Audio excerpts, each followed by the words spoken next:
शिवाचय मनः। ॐ शान्ति शान्ति शान्तिः। श्रुतिस्मृति पुराणानाम् आलयं करुणालयं नमामि भगवत्पादं शङ्करं लोकशङ्करम्। सर्ववेदान्तसिद्धान्त गोचरं तमगोचरं गोविन्दं परमानन्दं सद्गुरुं प्रणतोऽस्म्यहम्। भगवत भक्तजन, प्रातःकालीन सत्रे आमादेर आलोच्य विषय जगद्गुरु शंकराचार्य प्रणीत वेदांतेर प्रकरण ग्रंथ विवेक चूड़ामणि। 349 अब्दी হয়েছে।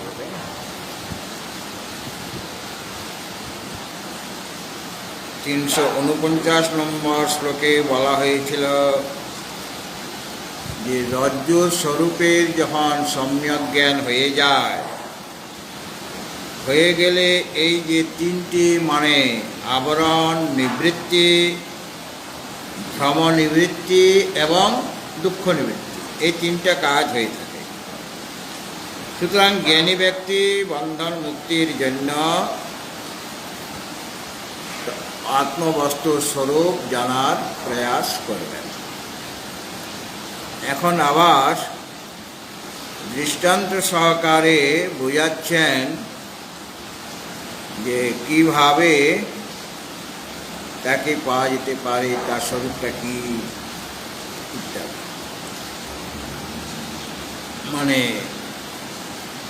বিকার মাত্রের মিথ্যাত্ব এবং আত্মার সত্যত্ব। যত কার্য পদার্থ রয়েছে সবগুলির মধ্যে মিথ্যাত্ব রয়েছে, আর আত্মার মধ্যেই সত্যত্ব রয়েছে। মানে আত্মাই একমাত্র সত্য, আর যত কার্য পদার্থ সব মিথ্যা। দৃষ্টান্ত দিয়ে এখানে সেই কথাটি বলছেন। অয়োগ্নিযোগাদিব সৎসমন্বয়ান যোগাদিব সৎসমন্বয়ান মাত্রাদিরূপেণ বৃজিম্ভতেধি মাত্রাদিরূপেণ বৃজিম্ভতেধি তৎকার্যমেতত্ত্রিতয়ং যতো তৎকার্যমেতত্ত্রিতয়ং যতো মৃষাদৃষ্টং ভ্রম স্বপ্ন মনোরথেষু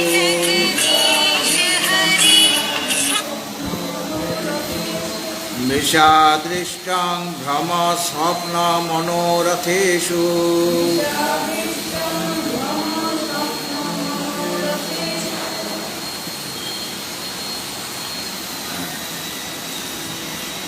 অগ্নিযোগাৎ, অগ্নির সাথে যোগ হওয়ার ফলে, অগ্নির সাথে সম্পর্ক হওয়ার ফলে অয়ঃ, অয় মানে অয়স, শব্দটা হচ্ছে প্রাতিপদিক হচ্ছে অয়স। অয়স মানে লোহ, তার প্রথমার একবচন হচ্ছে অয়। অয় মানে লোহখণ্ড। ইব মানে অগ্নির সাথে সংযোগ হলে লোহখণ্ড কি হয়? উত্তপ্ত হয়ে যায়। হ্যাঁ, অর্থাৎ দাহক রূপে কল্পিত হয়ে যাচ্ছে। সে দাহক আসলে অয়স বা অয়খণ্ড, সে তো কাউকে দগ্ধ করতে পারবে না। বা প্রকাশও দিতে পারবে না। কিন্তু যখনই অগ্নির সাথে তার সংযোগ হয়ে গেল, মানে আগুনে তাকে দেখে গরম করলাম, হ্যাঁ, তখন সেটা দাহক হয়ে গেল। তাতে হাত দিলে, সেই লোহখণ্ডে হাত দিলে হাতটা পড়ে যাবে। কিন্তু সত্যিকারে লোহখণ্ডের মধ্যে কোনো দাহকত্ব আছে কি? ওটা তো অগ্নির ধর্ম। অগ্নির ধর্মটা লোহের মধ্যে প্রবিষ্ট হয়েছে। অগ্নি যেমন প্রবিষ্ট হয়েছে, সেরকম অগ্নির ধর্ম যে দাহকত্ব, প্রকাশকত্ব সব ওই লোহখণ্ডের মধ্যে এসে গেছে। একটা মণি আছে, তার নাম অয়স্কান্ত মণি। অয়স্কান্ত মণি দেখেছেন কেউ? অয়স্কান্ত মণি, অয় মানে বলে দিচ্ছি, একটু হিন্টস দিচ্ছি। অয়স মানে লোহা, অয়স্কান্ত মণি চুম্বক। চুম্বক লোহকে আকর্ষণ করে, চুম্বক। অয়স্কান্ত মণি মানে চুম্বক। এটা প্রসঙ্গক্রমে বললাম, মানে অয়স্কান্ত মণিটা ভাষ্যে পাওয়া যায়।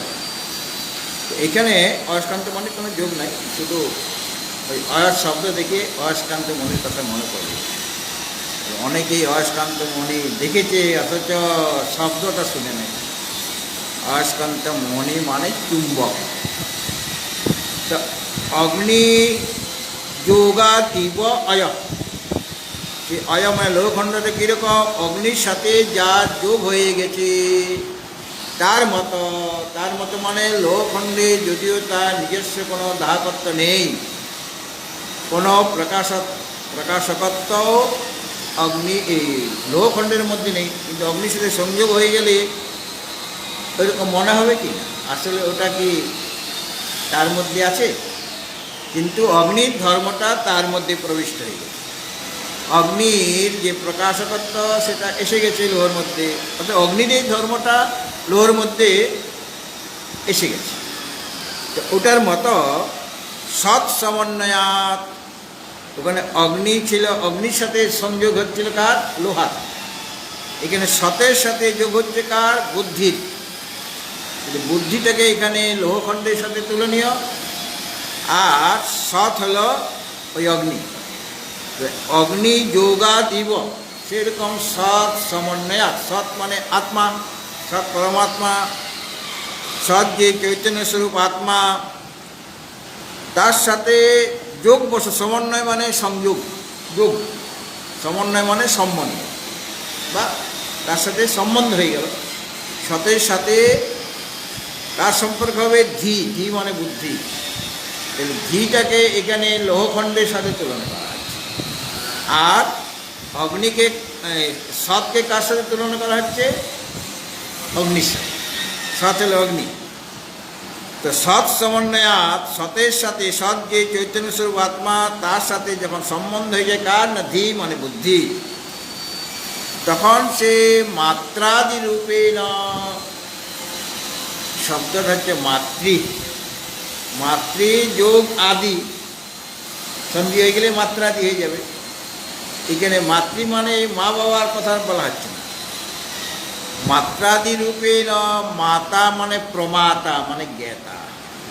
আদি শব্দে মেয় মানে প্রমেয়, আর ওই আর প্রমাণ মানে জ্ঞাতা, জ্ঞান আর জ্ঞেয়। আমরা বলি না ত্রিপুটি, জ্ঞাতা, জ্ঞেয় আর জ্ঞান, সেটা এখানে মাত্রাদি রূপে বলা হয়েছে। মাতা শব্দের যে অর্থ, প্রমাতা শব্দের সেই অর্থ, মানে মাতা মানে প্রমাতা মানে জ্ঞাতা। আর মেয়, মেয় মানে প্রমেয় মানে জ্ঞেয়। আর প্রমিতি মানে প্রমাণ মানে জ্ঞান। জ্ঞান তিনটে জিনিস থাকে। তো ধী মানে ওখানে অগ্নির সাথে লোহর সংযোগ হলে লোহের মধ্যে কি এসে যাচ্ছে? দাহকত্ব শক্তি এসে যাচ্ছে, হ্যাঁ, তাই না? একটা যেটা তার ছিল না সেইটা তার মধ্যে এসে গেছে। লোহখণ্ডের মধ্যে দাহকত্ব এই ধর্মটা ছিল কি?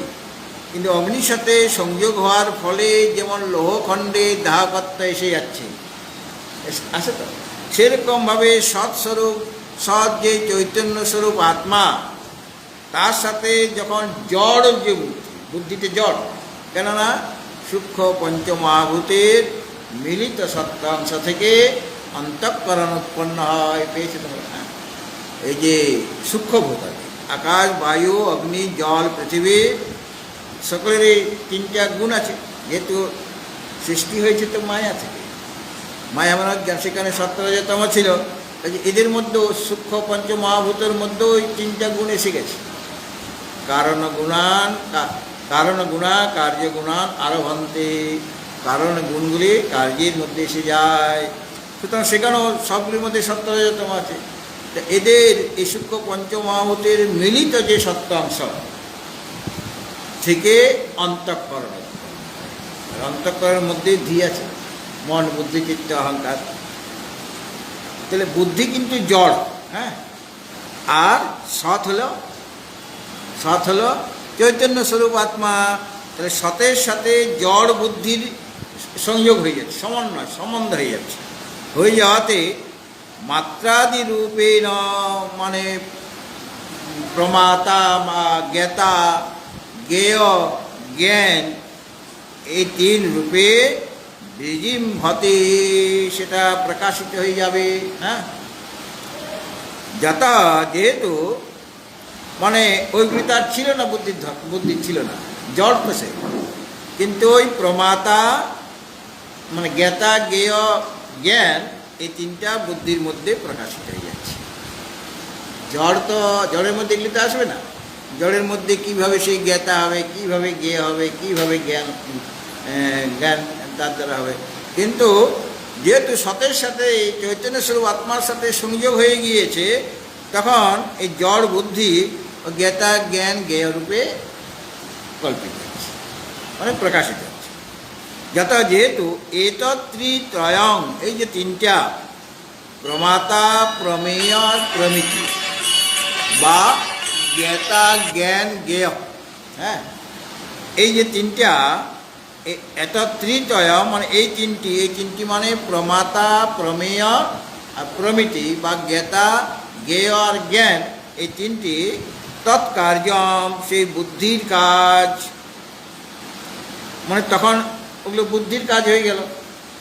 সে বুদ্ধির দ্বারাই জ্ঞাতা, জ্ঞান, জ্ঞেয় হবে। এই জন্য আরও দেখো যে ভ্রম, স্বপ্ন, মনোরথেষু, তিনটা আরও দৃষ্টান্ত দিচ্ছে। ভ্রমের জায়গায় আর স্বপ্ন দেখার সময় আর মনোরথ মানে মনের কল্পনাতে মৃষা দৃষ্ট, সব মিথ্যা দেখা যায়। ওটা বিস্তারিতটা বলছি। তো সবাই দেখো যে লোহখণ্ড, তার মধ্যে কি দাহকত্ব শক্তি আছে? সে পুড়াবে? লোহখণ্ড ছুলে কি পুড়িয়ে দেবে আমার হাতটা? আগুনে দিইনি, আগুনে দেওয়ার আগে লোহাতে হাত দিলে হাত থেকে পুড়ে যাবে? যখন কারেন্ট নেই তখন বিজলির তারে হাত দিলে কি আমার শক লাগবে? লাগবে না। তখন লাগবে যখন বিজলি আসবে। আমার ওই লোডশেডিং হয়ে গিয়েছে, তখন হাত দিয়ে দেখি কিছুই হচ্ছে না আমার। আর কখন কারেন্ট এসে গেছে জানি না, হাত দেওয়ার সাথে সাথে আমাকে শক মারবে। সেরকমভাবে সাধারণভাবে লোহখণ্ড এক জায়গায় পড়ে আছে, তাকে হাত দিলে সেটা আমার হাতটা পড়ে যাবে না, বা সেটা এই লোহাটা থেকে কোনো প্রকাশও বেরিয়ে আসে। কিন্তু যখনই অগ্নির সাথে তার সংযোগ হয়ে গেল, তখন ওই লোহাটার মধ্যে দাহকত্ব শক্তি এসে যাবে কিনা, ওই আগুনে তপ্ত যে লোহা সেটা হাত দিলে হাতটা পড়বে কিনা, আর একটা তপ্ত লোহা মানে অগ্নির দ্বারা, অগ্নির সাথে যা সংযোগ হয়েছে মানে আগুনে গরম করা হয়েছে যে লোহা, সেটা প্রকাশও দেয়, প্রকাশ দিচ্ছে কিনা। এই যে এটা কি, এগুলো কি সব ভিতরে তার আছে, সেই তারটা গরম হয়ে গেলে আলোটা দিচ্ছে। এখন অবশ্য বাল্বের নানারকম সিস্টেম হয়ে গেছে, আগে তো তার থাকতো, ফিলামেন্ট থাকতো, সেটা গরম হয়ে গেলেই আলো দিত। তো ঠিক সেরকমভাবে যদিও লোহখণ্ডের মধ্যে তার নিজস্ব দাহকত্ব ক্ষমতা নেই, কিন্তু অগ্নির সাথে সংযোগ হয়ে গেলে যেমন লোহার মধ্যে দাহকত্ব শক্তিটা এসে যায়, ঠিক সেরকমভাবে সৎস্বরূপ যে আত্মা, সৎ চৈতন্য স্বরূপ যে আত্মা, তার সাথে যখন বুদ্ধি, জড় যে বুদ্ধি সংযোগ হয়ে গেলে তখন বুদ্ধিটা কীভাবে প্রকাশিত হয় না, সেটা প্রমাতা, প্রমেয়, প্রমাণ বা জ্ঞাতা, জ্ঞেয়, জ্ঞান রূপে প্রকাশিত হচ্ছে। যত এতত্রিতয়ং, এই যে তিনটা মানে জ্ঞাতা, জ্ঞেয় আর জ্ঞান, এই তিনটা ভ্রম স্বপ্ন মনোরথেষু মৃষাদৃষ্ট। ভ্রমকালে স্বপ্ন অবস্থায় আর মনের কল্পনা অবস্থায় এগুলি মিথ্যা দেখা যায়। তো লোহাতে দাহকত্ব না থাকলেও আগুনের সাথে তার সংযোগ হয়ে গেলে লোহা দাহকারী বলে মনে হয়, যে লোহাটাই আমাকে দগ্ধ করলো। অর্থাৎ দাহকত্ব ওটা লোহার নিজস্ব ধর্ম নয়, ওটা সংযোগ হওয়াতে, অগ্নির সাথে সংযোগ হওয়াতে দাহকত্ব ধর্মটা তার মধ্যে আরোপিত হয়েছে। ওটা তার নিজস্ব নয়, ওটা আরোপিত। অগ্নির তার মধ্যে প্রবিষ্ট হওয়াতে ওই দাহকত্বটা হলো আরোপিত। যখনই ওটা ঠান্ডা হয়ে যাবে আর দাহকত্ব নাই, আরোপিত ছিল। ঠিক সেরকমভাবে আত্মার সাথে যখন জড় বুদ্ধির সম্বন্ধ হবে, একজন হলেন চেতন আত্মা আর বুদ্ধি হলো জড়, তার সাথে যখন সমন্বয় হয়ে যাবে, সমন্বয় মানে সম্বন্ধ, আর সম্বন্ধ কি? অধ্যাস। ওই বুদ্ধিতে আত্মার অধ্যাস, এই দিলে সম্পর্ক। চৈতন্যের সাথে জলের সম্পর্ক হবে কেমন করে? সম্পর্কটা হলো ওই বুদ্ধিতে আত্মার অধ্যাস, এটাই সম্পর্ক, তাদাত্ম অধ্যাস হয়ে গেল, মানে আধ্যাত্মিক সম্বন্ধ। এরকম সম্বন্ধ হলে বুদ্ধি, আর বুদ্ধিটা স্বচ্ছ। কেন স্বচ্ছ? ওটা সূক্ষ্ম পঞ্চমহাভূতের মিলিত সত্যাংশ থেকে উৎপন্ন হয়েছে।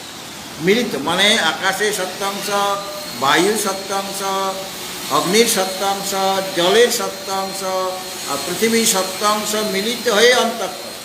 আর সত্যগুণ তো ধর্ম হচ্ছে গুণকে প্রকাশ করা, এই জন্য ওটা খুব স্বচ্ছ। অন্তঃকরণ হচ্ছে স্বচ্ছ পদার্থ। এই জন্য বুদ্ধিতে, মানে স্বচ্ছ যে বুদ্ধি, সেই বুদ্ধিতে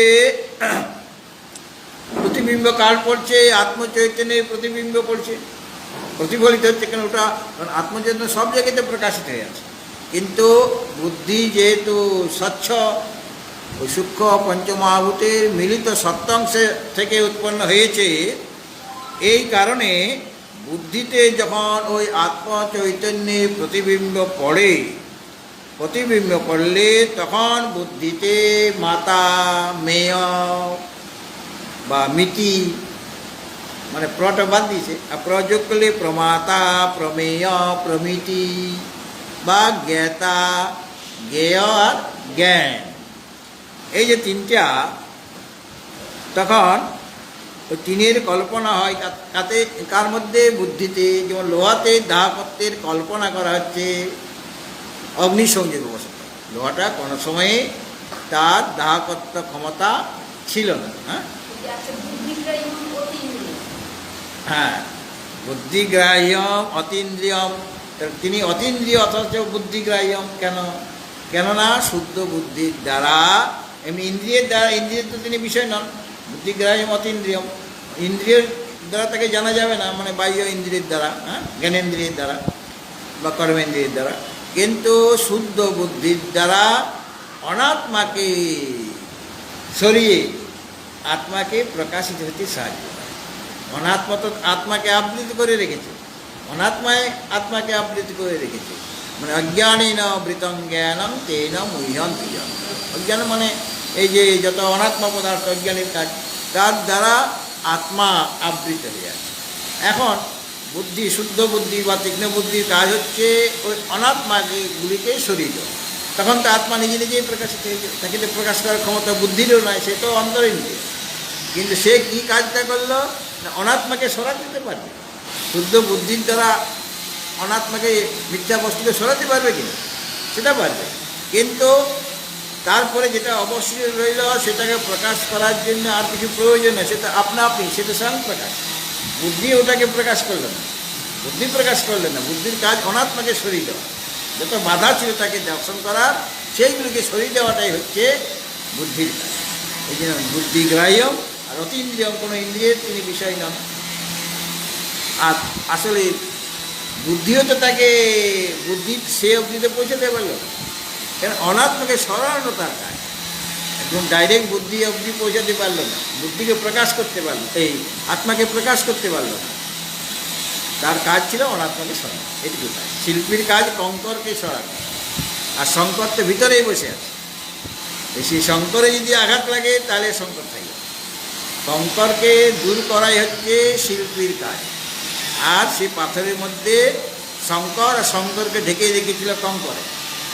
শিল্পী কী করছেন? কঙ্করকে সরিয়ে দিচ্ছেন, আর মাঝখানে পাথরের মধ্যে শঙ্কর ছিলই, ঠিক আছে, তখন সে প্রকাশিত হইল। সেটা সে শিল্পী তখন যদি আবার ইয়ে লাগায়, ছেনি হাতুড়ি লাগায়, তখন এই হয়তো কান ভেঙে যাবে, চোখ চোখ ফেটে যাবে, হ্যাঁ, এরকম হয়ে যাবে।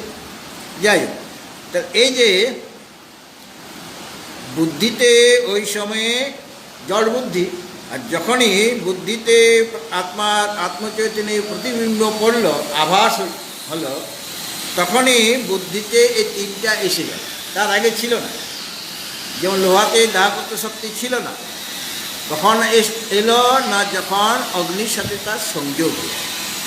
সেরকমভাবে জড় বুদ্ধি, তার মধ্যে মাতা মেয় মিতি বা জ্ঞাতা জ্ঞেয় জ্ঞান ছিল না।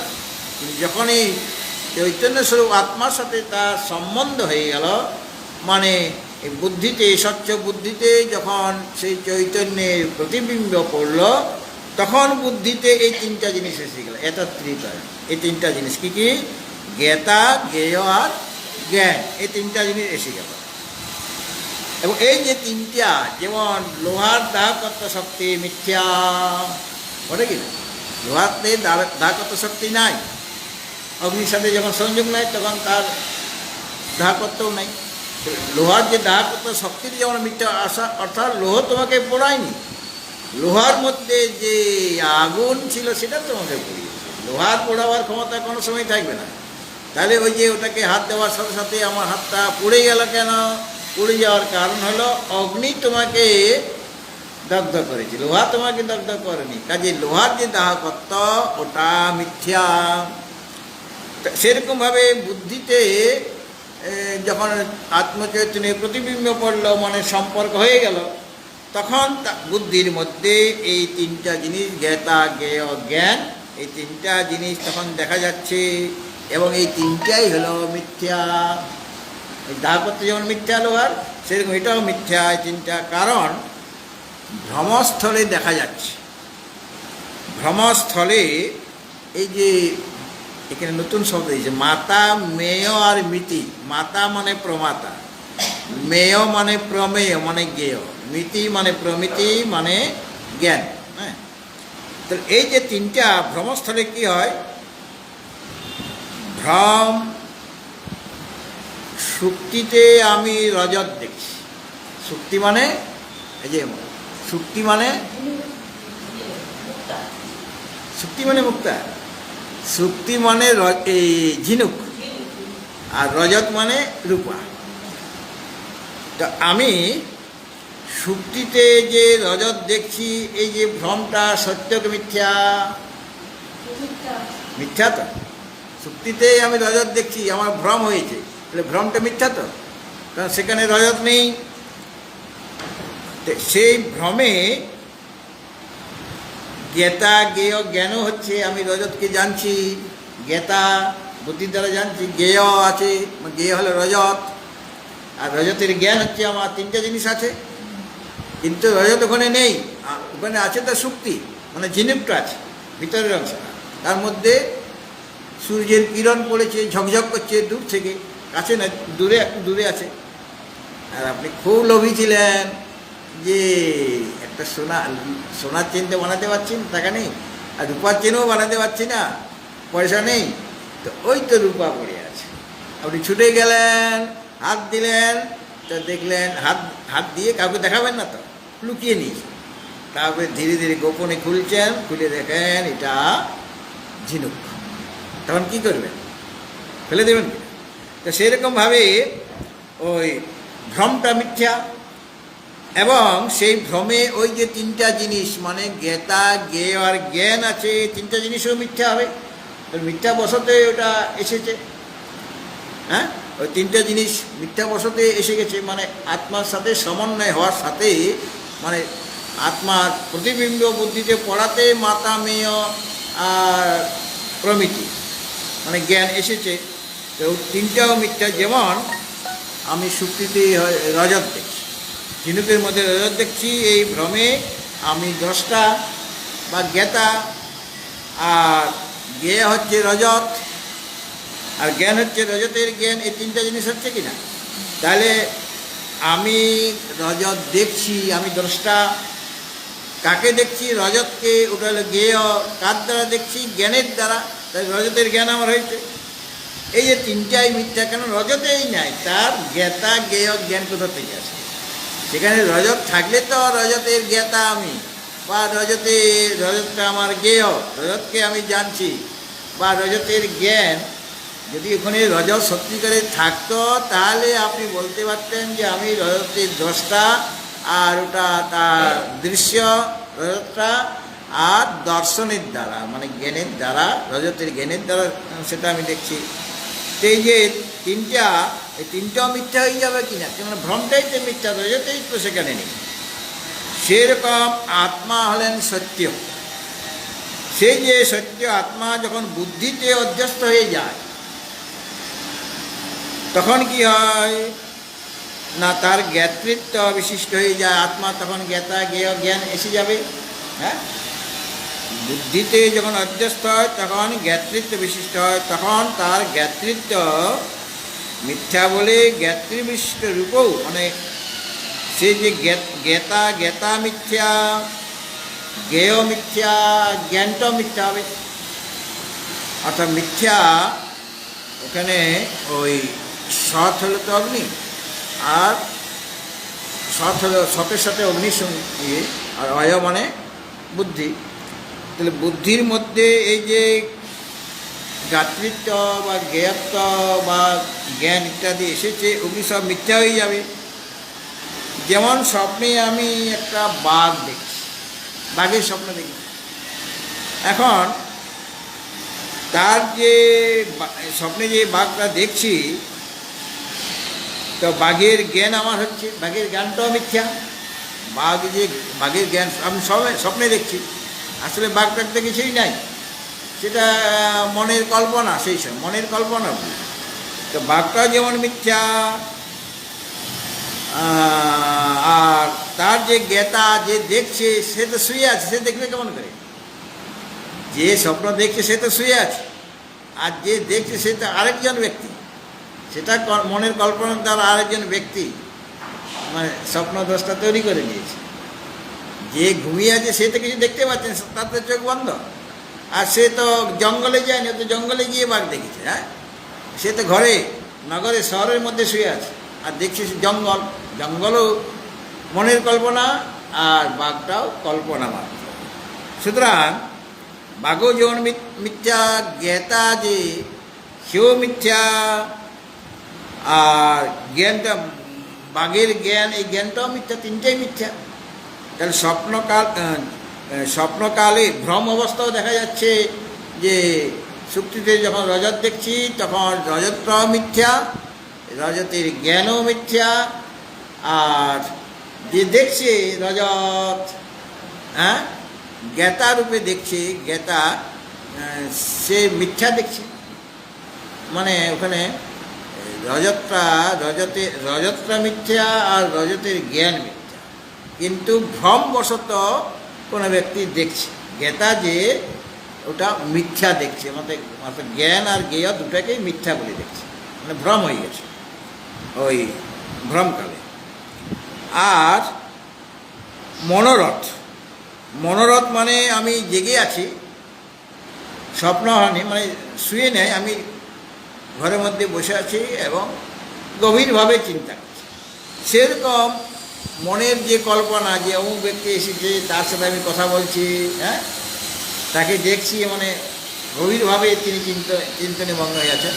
সেই সময় সে কল্পনা করছে যে আমি অমুক ব্যক্তির সাথে কথা বলছি, সে সামনে বসে আছে, সে আমার প্রশ্নের উত্তর দিচ্ছে, আমি প্রশ্ন করছি, উত্তর দিচ্ছে, মানে নিজেদের মধ্যে আলোচনা হচ্ছে। এটা হলো মনোরথ। এই যে মনোরথ মানে অনেক কিছু সে কল্পনা করছে মনে মনে। সেই কল্পনাতে কল্পনাকারী যে জ্ঞাতা, সেই জ্ঞাতা নেই, জ্ঞাতাও মিথ্যা, কল্পনা করছে। যার সাথে কথাবার্তা হচ্ছে সে তো চুপচাপ আছে, সে তো কথা বলছে আবার, হ্যাঁ, কিন্তু অথচ চুপচাপ।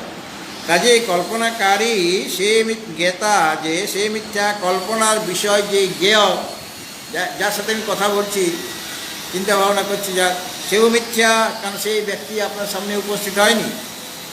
আর আপনার কল্পনাটা, কল্পনারূপ যে জ্ঞান, সেটাও মিথ্যা। এরকম নেশা দেখা যায় এটা ভ্রম অবস্থাতে, আর স্বপ্ন অবস্থাতে, আর মনোরথ মানে মনকল্পনাতে। মৃষা দৃষ্ট অর্থাৎ কল্পনাতে এই যে তিনটা মিথ্যা দেখা যায়, জ্ঞাতা, জ্ঞান আর জ্ঞেয়, এই তিনটাকেই মিথ্যা দেখা যায়। ঠিক সেই রকমভাবে এই তিনের দৃষ্টান্ত দিয়ে বোঝাতে চাইছেন যে জ্ঞাতা, জ্ঞেয় আর জ্ঞান এইসব বুদ্ধির আত্মার সাথে অধ্যাসের ফলে মিথ্যা। বুদ্ধির এই যে তিনটা জিনিস, জ্ঞাতা, জ্ঞেয়, জ্ঞান, তার ছিল না, কিন্তু ওগুলি সৎ আত্মার সাথে সমন্বয় হওয়ার ফলে বুদ্ধিতে আরোপিত হয়েছে। সুতরাং যেমন লোহার মধ্যে দাহতত্ত্বটা মিথ্যা, দাহতত্ত্ব শক্তি তার নেই, ঠিক সেরকমভাবে ওই জ্ঞাতা, জ্ঞেয় আর জ্ঞান এই সব বুদ্ধির আত্মার সাথে অধ্যাসের ফলে হয়েছে। কাজে এগুলিও অধ্যাসের ফলেই হয়েছে।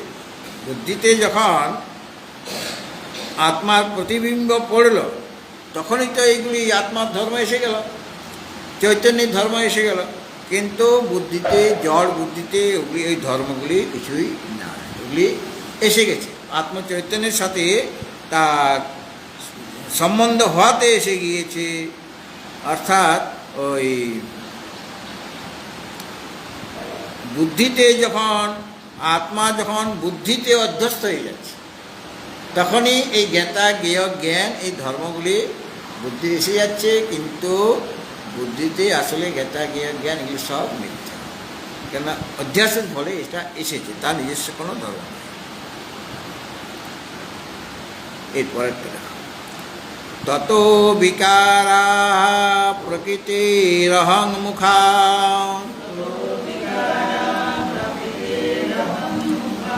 দেহাবসানা বিষয়াশ্চ সর্বে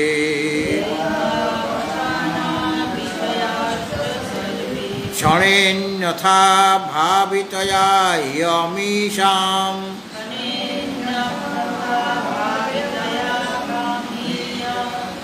অসত্যমাত্মা তু কদাপি নান্যথা।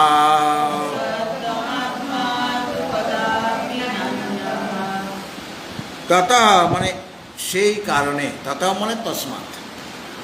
আগে এখানে একটা যুক্তি দেখিয়েছেন, অগ্নির সাথে লোহার সংযোগ, এই দৃষ্টান্ত দিয়েছেন, যে যুক্তি দেখানো হয়েছে সে তার দ্বারায়, তত মানে সেই কারণে, অর্থাৎ বুদ্ধির কার্য ওখানে দেখানো হয়েছে যে বুদ্ধির কার্য, ওই যে জ্ঞাতা, জ্ঞান, জ্ঞেয় ইত্যাদি এসে যাচ্ছে, সেগুলি মিথ্যা। এই কারণে প্রকৃতি মানে অবিদ্যা, প্রকৃতি মানে অবিদ্যার বিকারা, তার যে বিকার মানে অবিদ্যা থেকে যা কিছু উৎপন্ন হচ্ছে কার্য পদার্থ, সেগুলি কী কী না অহং মুখাদের অহং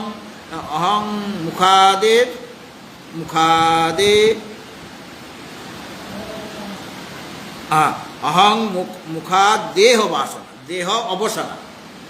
অহং মুখা দেহ অবসানা, দেহ অবসান মানে পর্যন্ত, অহংকার থেকে দেহ পর্যন্ত। অহংকার থেকে দেহ পর্যন্ত মানে অহংকার, মন, ইন্দ্রিয়, প্রাণ, দেহ, দেহ অবসান হয়ে গেল। প্রথমে আরম্ভ হলো কোথা থেকে না অহংকার থেকে, অবিদ্যার বিকার অহংকার থেকে। যদি অবিদ্যা থেকে সাংখ্যমতে বলা হয়েছে অব্যক্ত, তারপরে মহত্তত্ত্ব, অব্যক্ত থেকে মহত্তত্ত্ব, মহত্তত্ত্ব মানেই অহংকার, ঠিক আছে। অব্যক্ত থেকেই বলা হয়েছে মহত্তত্ত্ব মানে অহংকার, না মহত্তত্ত্ব অহংকার, মহত্তত্ত্ব থেকেই অহংকার। মানে মহত্তত্ত্বটা হলো বুদ্ধি, সমষ্টি বুদ্ধি। মহত্তত্ত্ব থেকে অহংকার বলা হয়েছে, অহংকার থেকে সূক্ষ্ম পঞ্চমহাভূত। তো এখানে অবিদ্যা থেকে আমাদের বেদান্ত মতে ওই অবিদ্যার বিকার হলো কী কী না অহংকার থেকে আরম্ভ করে অহংকার মুখ মানে অহংকার প্রভৃতি। অহংকার থেকে মন দেহ অবসনা মানে দেহ পর্যন্ত মানে মন ইন্দ্রিয় দেহ, মন ইন্দ্রিয় প্রাণ দেহ এই পর্যন্ত, এটা হলো অবিদ্যার বিকার। অবিদ্যার থেকে উৎপন্ন হয়েছে, অবিদ্যার কার্য এটা, বিকার মানে কার্য। এবং কি না রূপ রসাদি যে পঞ্চ বিষয় সেটাও অবিদ্যার কার্য। শব্দ স্পর্শ রূপ রস গন্ধ এই পাঁচটা যে বিষয়, রূপ রসাদি বিষয়, সেটাও অবিদ্যার এই বিকার, সেখান থেকেই হয়েছে। আর কি না পাঁচটা ভূত, পৃথিবী জল তেজ বায়ু আকাশ ইত্যাদি যে পাঁচটা ভূত, এবং ভৌতিক যত পদার্থ এই ঘট পট মঠ এগুলি ভৌতিক পদার্থ বুদ্ধির তৈরি, মানে পঞ্চভূতেই আছে। ঘটের মধ্যেও পঞ্চভূত আছে, শরীরটার মধ্যে যেমন পঞ্চভূত আছে, যা কিছু দেখবো সব কিছুর মধ্যে আকাশ বায়ু অগ্নি জল পৃথিবী পাঁচটা জিনিসেই থাকবে। কাজে সবই হলো অবিদ্যার বিকার। সুতরাং অহং মুখাদেহ অবসনা, অহংকার থেকে আরম্ভ করে দেহ পর্যন্ত মানে অহংকার আর ওই মন ইন্দ্রিয় প্রাণ দেহ পর্যন্ত, আর এবং পাঁচটা বিষয় শব্দাদি পাঁচটা বিষয় বা পাঁচটা ভূত পঞ্চভূত সেটাও অবিদ্যার বিকার, এবং ভৌতিক যত পদার্থ সব ওই অবিদ্যারই বিকার। কাজেই প্রকৃতি বিকারা, প্রকৃতি মানে অবিদ্যার যত বিকার আছে এইগুলো হলো বিকার। অহং মুখা দেহ অবসানা, অহং আদি থেকে মানে অহং মানে অহংকার, অহংকার থেকে আরম্ভ করে দেহ পর্যন্ত। আর বিষয়াচ, বিষয় আলাদা নেওয়া আছে, অহংকার থেকে দেহ পর্যন্ত। আর বিষয়াচ মানে শব্দ প্রসাদি যে পঞ্চ বিষয়, সর্বে ক্ষণে অন্যথা ভাবিত, সবগুলি যা কিছু দেখছি আমরা কী কী না অহংকার মন ইন্দ্রিয় প্রাণ দেহ বা শব্দাদি যে পঞ্চ বিষয় বা পঞ্চভূত বা ভৌতিক যে ঘটপট ইত্যাদি, এগুলি ক্ষণে অন্যথা ভাবিতয়া, প্রতি ক্ষণে ক্ষণে সে অন্যরকম হয়ে যাচ্ছে, একরকম নাই, পরিবর্তন হয়ে যাচ্ছে। একটা ঘট আছে, ধীরে ধীরে সেটা জীর্ণের দিকে যাচ্ছে কি না। একটা আমার শরীর আছে, শরীরটা ধীরে ধীরে একই রকম আছে কি, ক্ষণে ক্ষণে, ক্ষণে মানে প্রতি ক্ষণে সেটা কী হচ্ছে অন্যথা ভাবিত, অন্য প্রকার হয়ে যাচ্ছে, অন্যথা ভাব ধারণ করছে। অন্যথা মানে অন্য প্রকার স্বরূপ তার হয়ে যাচ্ছে, মানে প্রতিক্ষণেই সেটার বিকার হচ্ছে, প্রতিক্ষণেই পরিণাম হয়ে যাচ্ছে। আর হি অমিশাম, অমিশাম মানে এই যে অহংকার থেকে দেহ পর্যন্ত এবং বিষয় সকল। অমিশাম বলতে ওই অহংমুখ দেহ অবসানা আর বিষয় আসছে বলা হয়েছে। বিষয় মানে শব্দাদি পঞ্চ বিষয়, এইগুলি সবেই অসত্বম, মানে প্রতি ক্ষণে ক্ষণে যেটা পরিবর্তন হবে সেটা কি সত্য না মিথ্যা, আর যেটা কোনো সময় বিকার হবে না সেটা একমাত্র সত্য। কেননা যদি ক্ষণে ক্ষণে যদি তার পরিণাম অন্যরকম হয়ে যায় তাহলে একরূপ থাকছে না। আর যার পরিণাম আছে বা ক্ষণে ক্ষণে পরিবর্তন হয়ে যাচ্ছে, মানে তার মধ্যে ক্রিয়া আছে, এক ক্রিয়া থাকলেই সেটা ধীরে ধীরে জীর্ণতার দিকে যাবে, বিনাশের দিকে যাবে, মানে নষ্ট হয়ে যাবে। আর আত্মা কীরকম, তার যেরকম আছে আগে যেমন ছিলেন এখনও সেই রকমই, আর ভবিষ্যতে সেই রকমই থাকবে। তার অন্যত ভাব কোনো সময় হয়নি, অন্য প্রকার রূপ হচ্ছে না, এক রূপ, একরস একরূপ, এবং তার মধ্যে কোনো প্রকার বিকার নেই। এই কারণে ওই অহংকারাদি দেহ পর্যন্ত এবং বিষয় এরা যেহেতু ক্ষণে অন্যত ভাবিত, প্রতি ক্ষণে ক্ষণে এদের অন্য প্রকার হয়ে যাচ্ছে। দেহ ইত্যাদি দেহ থেকে মানে অহংকার থেকে দেহ পর্যন্ত যা কিছু রয়েছে এবং বিষয় সবেই প্রত্যেক বস্তুগুলি প্রতি ক্ষণে ক্ষণে পরিবর্তনশীল, মানে অন্যরকম হয়ে যাচ্ছে। এই কারণে অমিশাম মানে অহংকার আদি দেহ পর্যন্ত এবং বিষয় সকল বা পঞ্চভূত বা ভৌতিক যত পদার্থ রয়েছে সবগুলি অসত্যম। সৎ মানে সত্য, অসৎ মানে অসত্যম মানে মিথ্যাত্বম। ওদের মিথ্যাত্ব এসে গেল, মানে ওগুলি মিথ্যা। অহংকার থেকে আরম্ভ করে দেহ পর্যন্ত বা পঞ্চাদি বিষয় বা ভৌতিক যত পদার্থ আমরা দেখছি সবই হলো অসত্যম। কেন? ক্ষণে ক্ষণে এরা অন্য প্রকার হয়ে যাচ্ছে, এই জন্য মিথ্যা। যদি একই রকম থাকতো তাহলে সেটা সত্য হতো, তার প্রতি আমার আকর্ষণ হতো, যেটা আমার চাই। আর তুমি চাইতে যাচ্ছ, ধীরে ধীরে তুমি যাচ্ছ ওটাকে আমি নেব নেব নেব নেব, আর যখনই পৌঁছালে দেখলে নাই, ফিনিশ মানে বিনাশ হয়ে যায়। এরকম হতে পারে। তো যাকে ধরতে চাইলে ধরা যায় না সেটা হলো সংসার, আর যাকে ছাড়তে চাইলে ছাড়া যায় না সেটা হলো আত্মা। আত্মা ছাড়তে চাইলে সেটা তো আমার স্বরূপ, আমি ছাড়বো কেমন করে? নিজের স্বরূপকে কীভাবে ছাড়বো? আর সংসারকে ধরতে চাইছি কিন্তু সংসারতি সম্যক রূপে সরে সরে চলে যাচ্ছে, এই জন্য সংসার। আবার সংসারের মধ্যে সম্যক সার পদার্থ আছে। সংসার সংসার সম্যক সার পদার্থ আছে, সেকে সীমার মাঝে অসীম। অসীম বসে আছে প্রত্যেক বস্তুর মধ্যে, প্রত্যেক নাম রূপের মধ্যে, মানে যা কিছু দেখি সকল কিছুর মধ্যে তিনি আছেন ব্যপ্ত হয়ে, অনুসূত হয়ে। কাজে সেখানে সংসারের মধ্যে সার পদার্থ আছে, সেই সার পদার্থের গ্রহণ করো আর অসার পদার্থের ত্যাগ করো। সারটা গ্রহণ করো। সার হলেন সে অনন্ত অসীম, তিনি সর্বদা এক রূপে রয়েছে। আর তাহলে এই যে এইগুলি সব অসত্যম, এদের মধ্যে মিথ্যাত্ব আছে, অর্থাৎ এগুলি মিথ্যা। আর আত্মা তো কদাপি ন অন্যথা। আত্মা, চৈতন্য স্বরূপ যে আত্মা, সে কিন্তু কদাপি মানে কখনো ন অন্যথা ভবতি, অন্যরকম হয়ে যায় না। আগে যেমন ছিলেন এখনও সেই রকম, আর ভবিষ্যতেও থাকবে, অনন্তকাল একই রকমভাবে থেকে যাবে। অর্থাৎ আমরা বর্তমান যুগে যে আত্মা চিন্তন করছি, আমাদের পরে যারা আবার আসবে, কয়েক প্রজন্মের পরে যারা আসবে, তাদের কাছে কি আত্মা আলাদা হয়ে যাবে?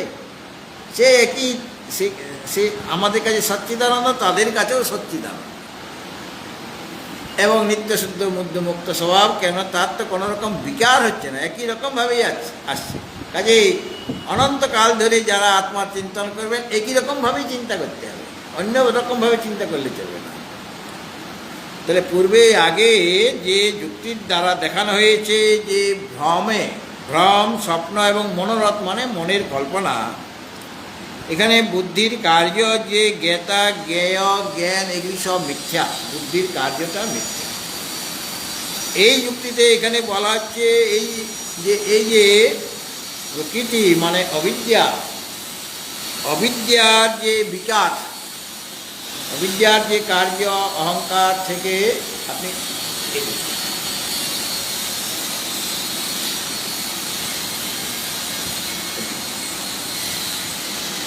অহংকার মানে অবিদ্যার যে কার্য, অহংকার, মন, ইন্দ্রিয়, প্রাণ, দেহ ইত্যাদি, এইগুলি অহংকার, এই অবিদ্যার বিকাশ।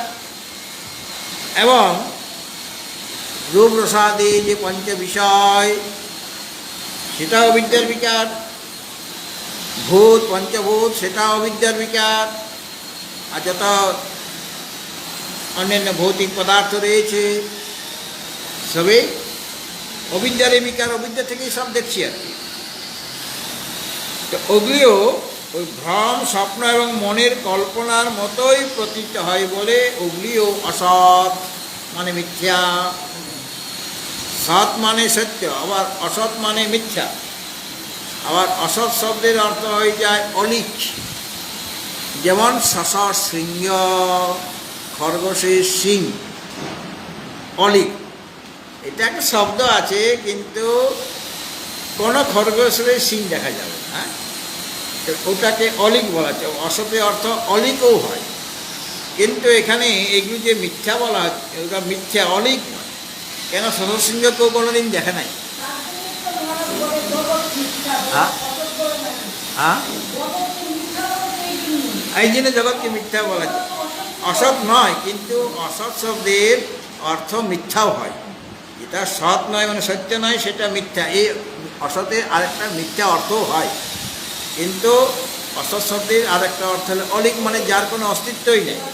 তো সেই রকম অসৎ নয় মানে অলিক নয়, মানে মিথ্যা, মানে দেখা যাচ্ছে। সিংহের দ্বারা কোনো কিছু কাজ আপনি নিতে পারবেন না। গরুর সিং বা মোষের সিংহের দ্বারা আগে চিরুনি হতো, আগেকার যুগে মানে সিংহের চিরুনি দেখেছি কোনো সিংহের সিং দিয়ে, মোষের সিং দিয়ে চুরুনি বানায়, চিরুনি মাথার কাজ দেখেছ? দেখিনি, আমরা দেখেছি। মানে আমি তো আরও অনেক প্রাচীন যুগের লোক, আমি দেখি সিংহের চিরুনি দিয়ে আমি মাথা বাঁচছে। মেয়েরাই বেশি ব্যবহার করতে হবে, ভালোভাবে আচরণ যেতে হবে। তো মোষের শিং দিয়ে বা গরুর শিং দিয়ে বা অন্য কোনো শিং দিয়ে সেটা করা যায়, কিন্তু খরগোশের শিং দিয়ে চিরুনি বানানো যাবে? খরগোশ শিঙেই নেই, তাহলে চিরুনি মানে কোনো কাজ ওর দ্বারা হচ্ছে না, ওই জন্য ওটা অলিক। সেরকমভাবে এই জগৎ বা দেহ ইত্যাদি সেই রকম অলিক নয়, তার তো একটা স্মৃতি আছে, দেখা যাচ্ছে, তার দ্বারা কাজও হচ্ছে। হ্যাঁ হ্যাঁ, অধিষ্ঠান আছে, হ্যাঁ একটা অধিষ্ঠান আছে, সে একজনকে আশ্রয় করে আছে। আর শশসিংহ কাকে আশ্রয় করবে? একটা শব্দ মাত্রকে আশ্রয় করে আছে। শশসিংহ একটা শব্দ আছে, এটা কিছু মানে বোঝাবার জন্য ওটা বলা হয়ে থাকে, কোনো একটা জিনিসকে বোঝাবার জন্য। তো যাই হোক, এখানে অসতের অর্থ হলো মিথ্যা, মানে এরা সব মিথ্যা। আর বেদান্ত মতে এই যে জগৎ সেটাও অলিক নয়, সেটাও মিথ্যা। কেন? জগতের একটা সত্তা আছে, তার ব্যবহারিক সত্তা আছে, জগৎকে আমরা দেখছি চোখে। আর ওর একটা কার্যকরিতাও আছে, ঘর দিয়ে পর দিয়ে কত কাজ করছি আমরা, বা এই যে মাটি ইত্যাদি রয়েছে তার দিয়ে কাজ হচ্ছে কি না, শরীরটা দিয়ে কত কাজ করছি আমরা, অর্থাৎ ব্যবহারে উপযোগিতা আছে এই মিথ্যা পদার্থেরও। আর শত, আর এখানে বলা হয়েছে ঘনে অসত্য আত্মা তো কদাপি ন অন্যতা। এই চৈতন্য স্বরূপ আত্মা তার কখনো অন্যত ভাব হয় না, মানে সর্বদাই একই রকম আছে। আচ্ছা, এই যে আত্মাকে বলা হয়েছে কোনো সময়ে ন সৎ ন অসৎ ইতি উচ্যতে, তাকে সতও বলা যায় না আত্মাকে, তাকে অসতও বলা যায় না, এরকম পাওয়া যায়। তো গীতাতেই আছে। আবার কোথাও কোথাও বলেছে তিনি সৎ অসৎ। তো যেখানে সৎ নন অসৎ নন এইরকম কথা যেখানে বলা হয়েছে, তার অর্থ হবে ওখানে সতের অর্থ তিনি কার্য নন কারণও নন। সৎ মানে কার্য আর অসৎ মানে কারণ, মানে অর্থ পাল্টে গেল। সেখানে সৎ মানে সেই চিরকাল যে থাকবে সেই অর্থে বলা হয়নি, সৎ মানে একটা অস্তিত্ব।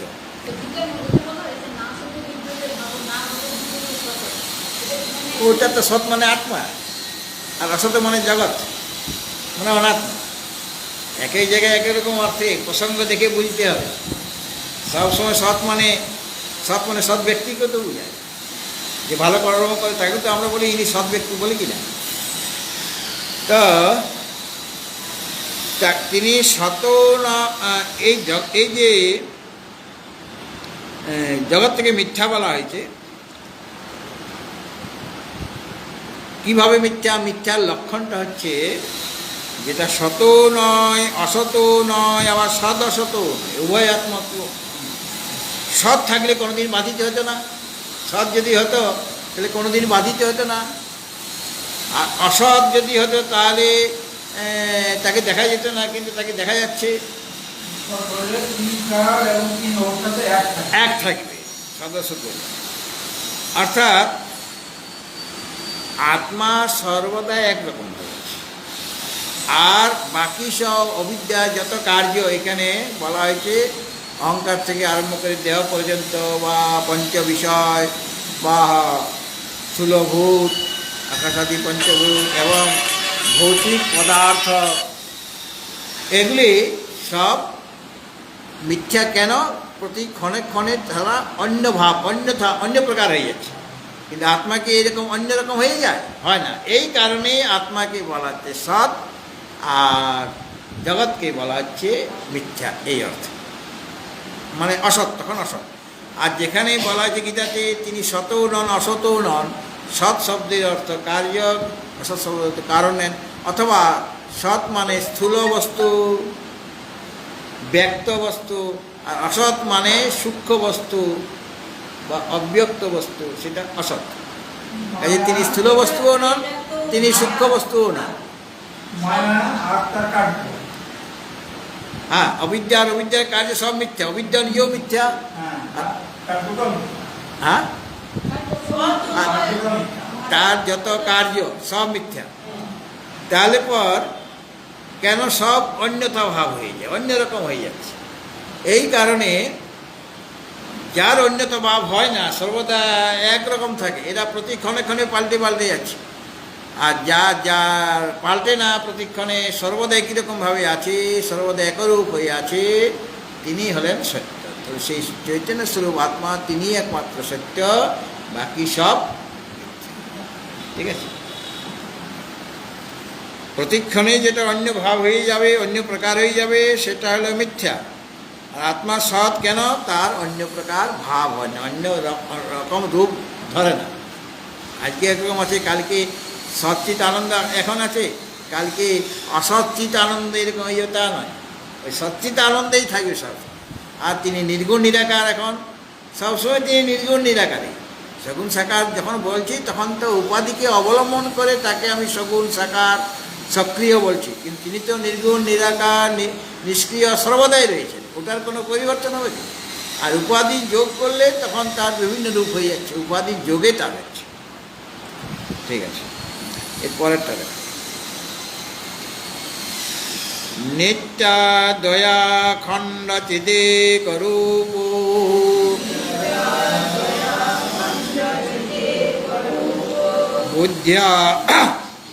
বুদ্ধ্যাদি সাক্ষী সদসদ বিলক্ষণা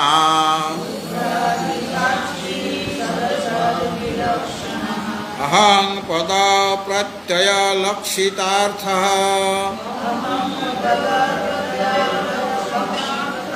প্রত্যক সদানন্দ ঘন পরাত্মা।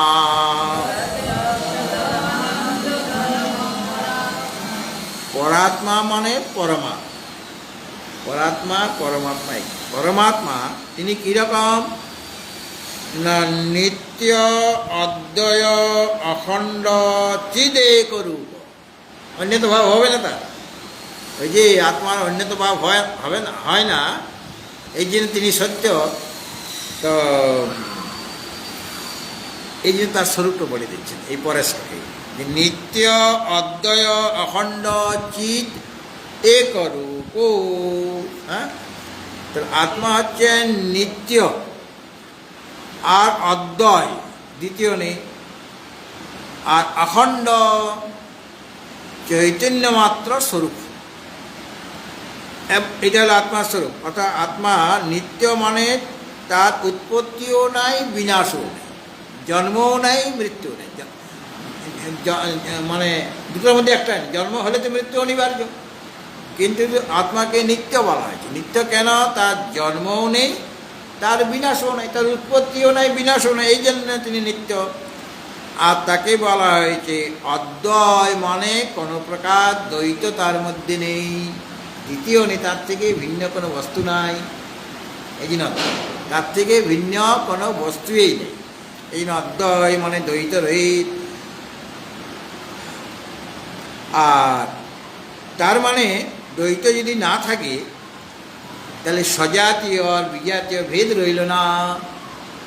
আমার থেকে ভিন্ন থাকলে আমার সজাতীয় বা বিজাতীয় কোনো জিনিস নাই। আমার থেকে ভিন্ন যদি থাকে, তাহলে আরেকটা আত্মাও থাকতে পারে, আমার থেকে ভিন্ন আরেকটা আত্মা, কিন্তু সে অন্য আত্মাও নেই, মানে সজাতীয় কেউ নেই আর বিজাতীয় কেউ নেই। যখনই অদ্বয় বলে দেওয়া হলো, অদ্বয় বলাতে দ্বৈত রহিত বোঝায়, তাতে কি বোঝা গেল না, আত্মাতে স্বজাতীয় আর বিজাতীয় ভেদ নাই, রয়ে গেল স্বগত ভেদ। তার জন্য এটা বলবেন। আর স্বগত ভেদ কোন একটা জিনিসের স্বগত ভেদ আছে আছে মনে করি। স্বগত ভেদ থাকলেও সে তাকে অদ্বয় বলা যেতে পারে। স্বগত ভেদ থাকলেও তাকে অদ্বয় মানে অদ্বিতীয় এরকম বলা যেতে পারে। মানে আমি মনে করে আছি আমার থেকে আর কোনো মানুষ নেই, হ্যাঁ, কিন্তু আমার মধ্যে তো হাত পা ইত্যাদি আছে, তাহলে আমি তো অদ্বয়, মানে আমার থেকে কোনো অন্য কোনো প্রাণী নাই। তো স্বগত ভেদ থাকলেও মানে নিজের মধ্যে আমার তো স্বগত ভেদ আছে, হাত পা ইত্যাদি আছে, কিন্তু আমার থেকে আর কিছু নাই, তাহলে ওটা অদ্বয় হয়ে গেল। তার দ্বিতীয় কিছু নাই, কিন্তু অদ্বৈত হয়ে গেল। অদ্বৈত আছে, তার থেকে ভিন্ন কিছু নেই, কিন্তু তার মধ্যে স্বগত ভেদ আছে। এই স্বগত ভেদও যে নাই এটা বলার জন্য বললেন তিনি অখণ্ড, মানে তার মধ্যে স্বগত ভেদও নাই, অখণ্ড মানে পরিপূর্ণ, কোনো অবয়ব নাই তার কাছে। অখণ্ড মানে কোনো অবয়ব দিয়ে গঠিত নয়, এই জন্য অখণ্ড মানে পূর্ণ, মানে তার স্বগত ভেদও নেই। তিনটে ভেদেই তো নাই আত্মাতে, সজাতীয় বিজাতীয় স্বগত ভেদ, তিন রকম ভেদেই তার মধ্যে নাই। তো সজাতীয় বিজাতীয় ভেদ নেই, এটা অদ্বয় শব্দের দ্বারা বোঝানো হয়ে গেল। আর অখণ্ডের দ্বারা কি বোঝানো হলো না, তার মধ্যে স্বগত ভেদও নেই। আর আর আর যে পূর্ণ আমরা বলি, তিনি হলেন পূর্ণ, এর দ্বারা ওই দেশ কাল বস্তুর দ্বারা, বা অনন্ত যখন বলব, অনন্ত হলে দেশ কাল আর বস্তুর দ্বারা তিনি পরিচ্ছিন্ন নন।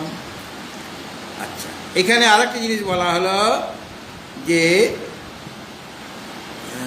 স্বগত ভেদ নয়, তাহলে মানে সজাতীয় বিজাতীয় স্বগত ভেদ কিছুই নাই। তিনি নিত্য, তিনি অদ্বয়, মানে সজাতীয় বিজাতীয় ভেদ নেই। তিনি অখণ্ড, মানে স্বগত ভেদও নেই। আর তিনি কীরকম না সদসৎ বিলক্ষণ, এখানে বলা হয়েছে সৎ থেকে ভিন্ন আর অসৎ থেকে ভিন্ন।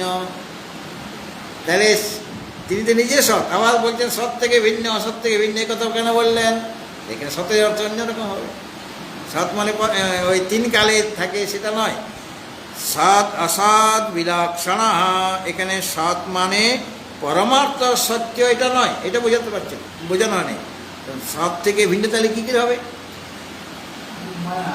না, কারণ ওই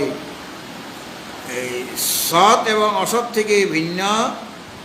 সৎ হলো কার্যবস্তু বা স্থূল বস্তু, তার থেকে ভিন্ন হচ্ছেন যা কিছু সৎ মানে কার্য পদার্থ, মানে ব্যক্ত যে পদার্থ স্থূল বস্তু, সেটাকে সৎ বলা হয়েছে।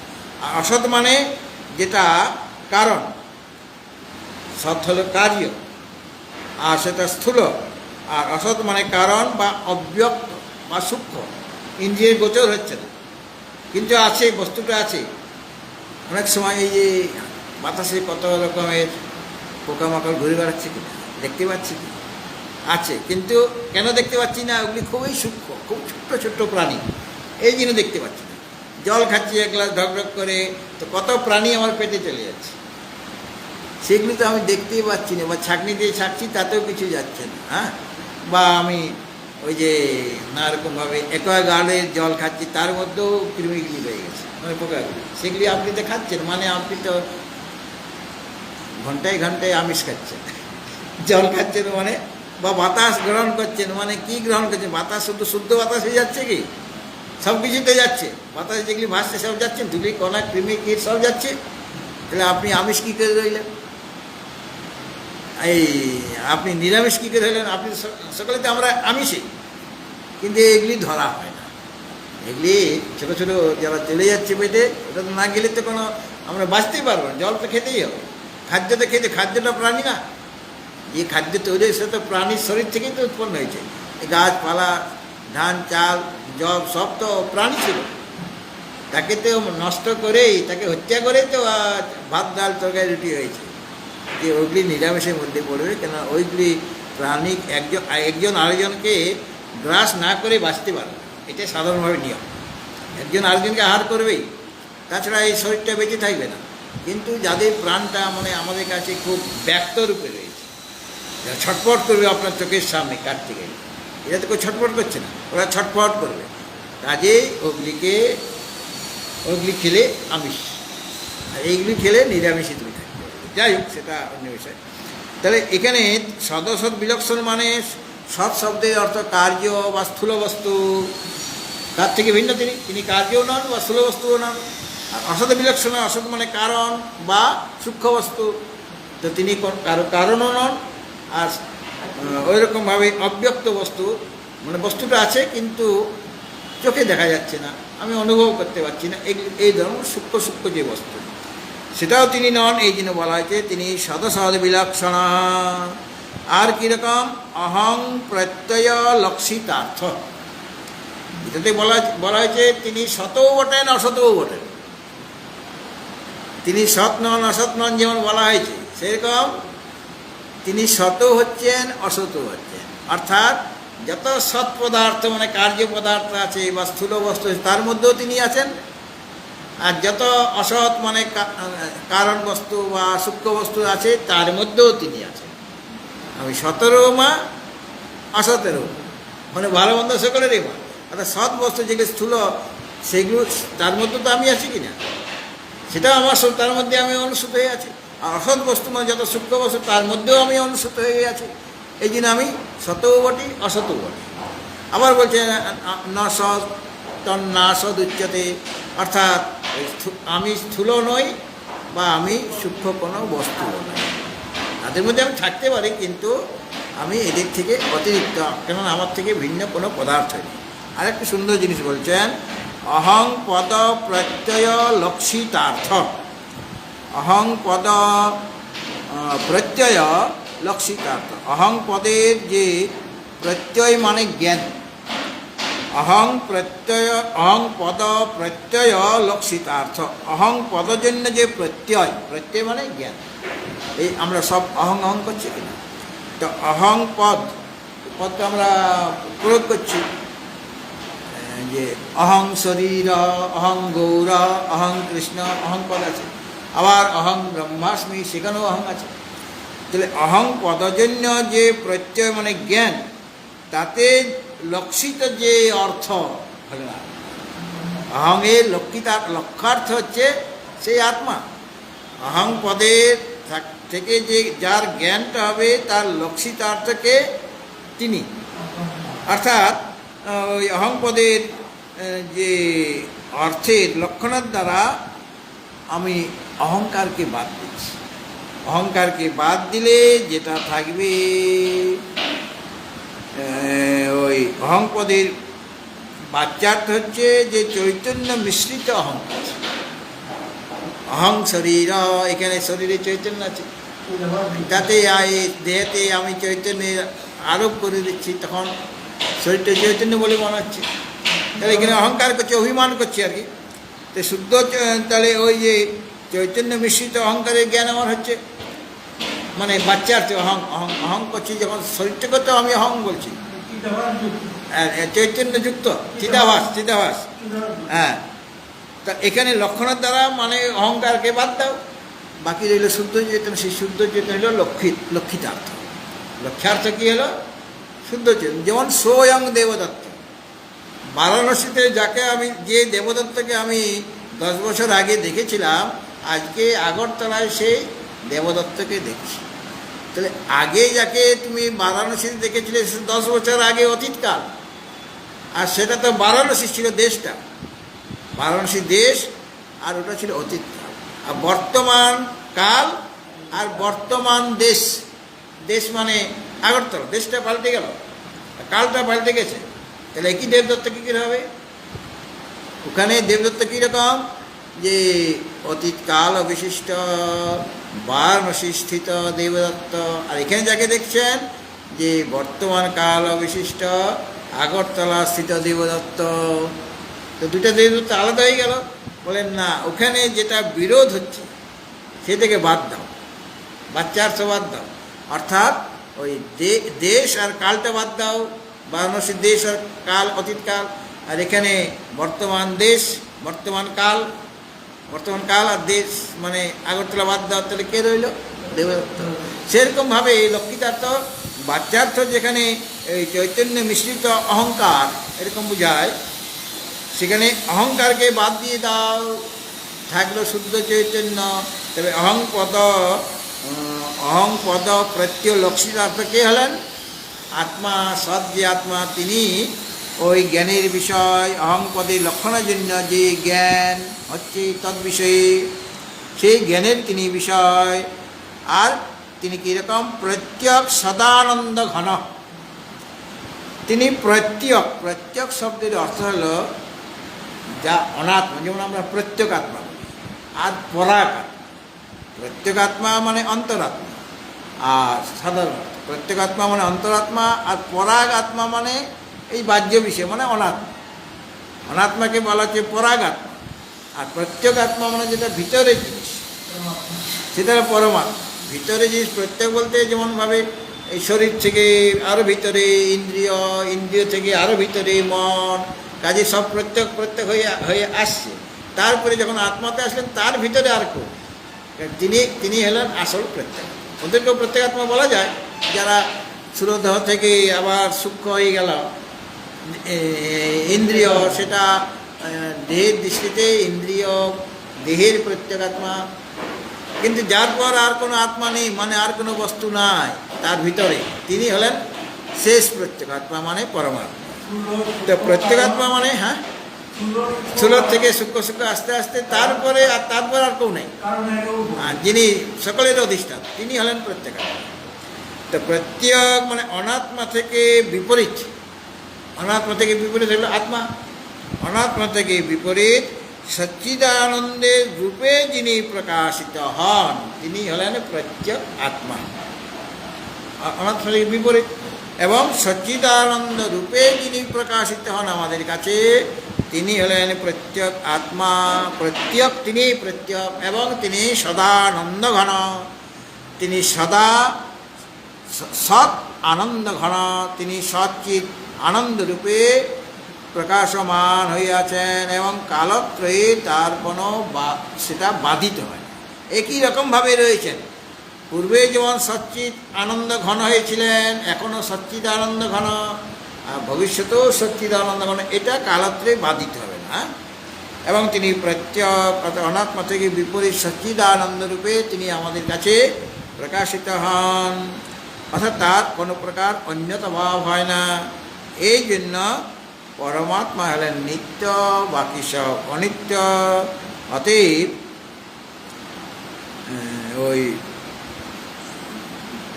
অনাত্মা চিন্তন বাদ করে, যেটা কালত্রয়ের দ্বারা অবাধিত যে শুদ্ধ চৈতন্য স্বরূপ আত্মা, তার আশ্রয় গ্রহণ করো বা তার সর্বদা চিন্তন করো, তার বিচার করো, তাহলে পর তুমি নিজ স্বরূপে প্রতিষ্ঠিত হতে। ওম সর্বে ভবন্তু সুখিনঃ, সর্বে শান্তু নিরাময়াঃ, সর্বে ভদ্রাণি পশ্যন্তু, মা কশ্চিৎ দুঃখভাগ্ ভবেৎ। ওম পূর্ণমদঃ পূর্ণমিদং পূর্ণাৎ পূর্ণমুদচ্যতে, পূর্ণস্য পূর্ণমাদায় পূর্ণমেবাবশিষ্যতে। ওম শান্তি শান্তি।